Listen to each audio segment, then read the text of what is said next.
Pred niekoľkými rokmi jeden z najvplyvnejších chemikov súčasnosti, profesor James šokoval vedeckú obec tvrdením, že Boh existuje. Oznámil, že sa stal kresťanom a napriek tomu, že vyrastal ako Žid, prijal Pána Ježiša do svojho srdca. Ako toto rozhodnutie niesla jeho rodina či blízky? Čo sa udialo v jeho živote? Ten však, ktorý doposiaľ nepoznal neviditeľného Boha, pocítil jeho viditeľný dotyk. Nebeský Otec sa duchom odpustenia a lásky dotkol tohto človeka, ktorý ho úprimne hľadal.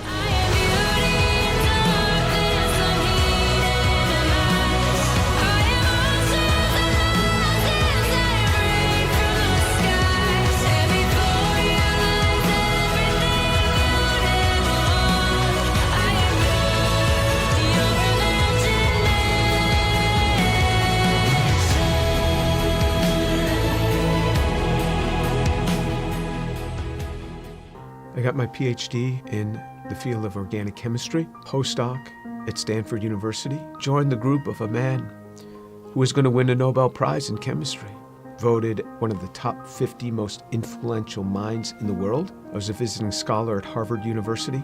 I've spoken at every major university in this country, have over 650 research publications, voted the R&D magazine Scientist of the Year.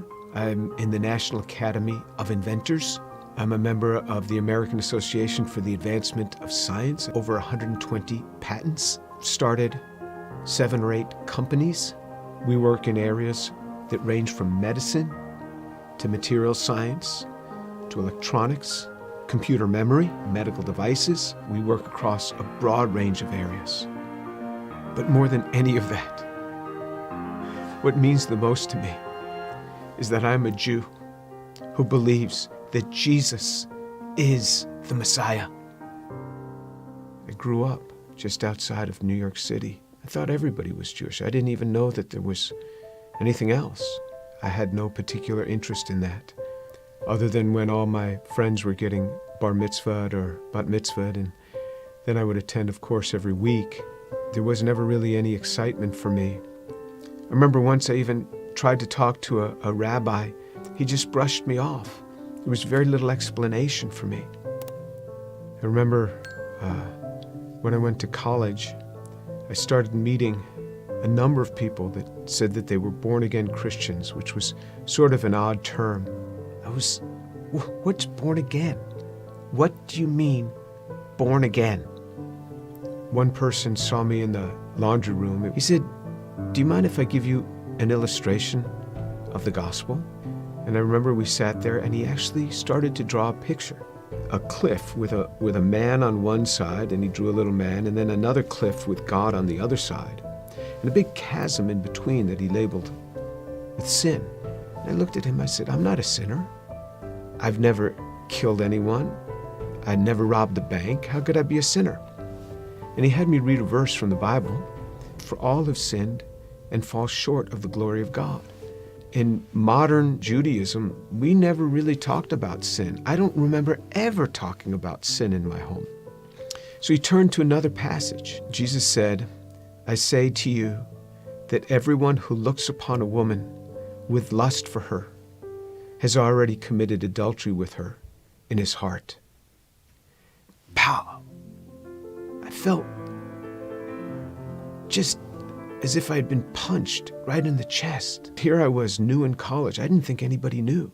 I would pick up these magazines and I became addicted to pornography. It was just through those magazines. And all of a sudden, something that's written in the Bible, somebody who lived 2,000 years ago is calling me out on it.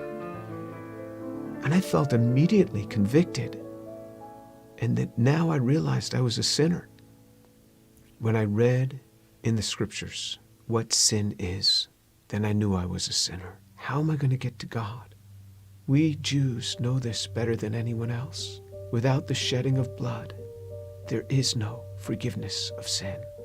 This description in Isaiah 53 of how he will bear upon himself my sin, the things that I had done, and this was him. This was the man that took this upon himself on the cross.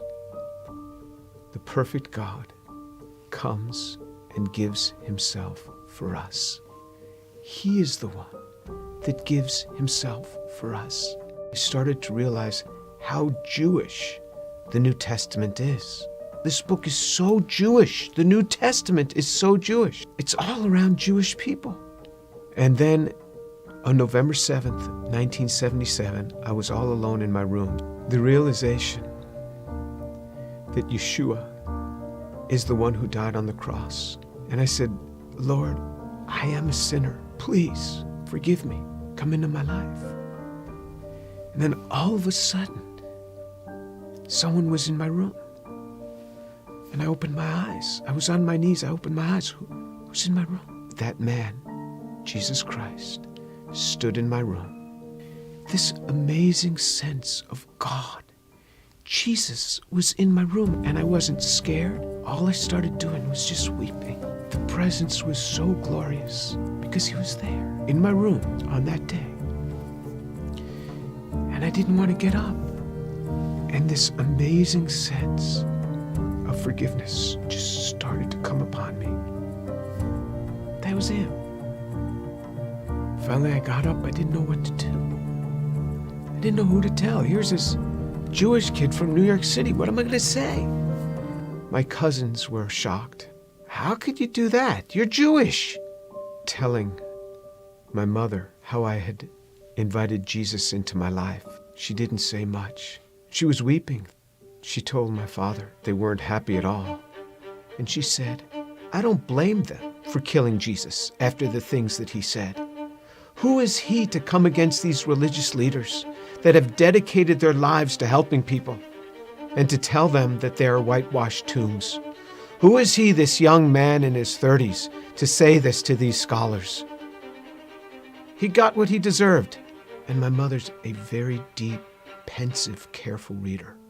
She read from Genesis right on through the Tanakh, the whole thing. When she got done, I said, what did you think? She said, God warned us over and over again. He warned us. When my daughter was about 15, my mother and father came to visit us. At one point, my mother went into her room for several hours. She came out. She said, quite a young girl you have. She talked to me for a long time.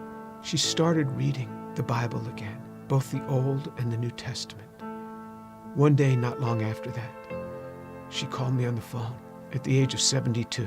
She said, Jimmy, you wouldn't believe what happened. I said, what happened? She said, I was just reading. And it hit me. It hit me. The way he gave his life. I believe it now. Jesus is the Son of God.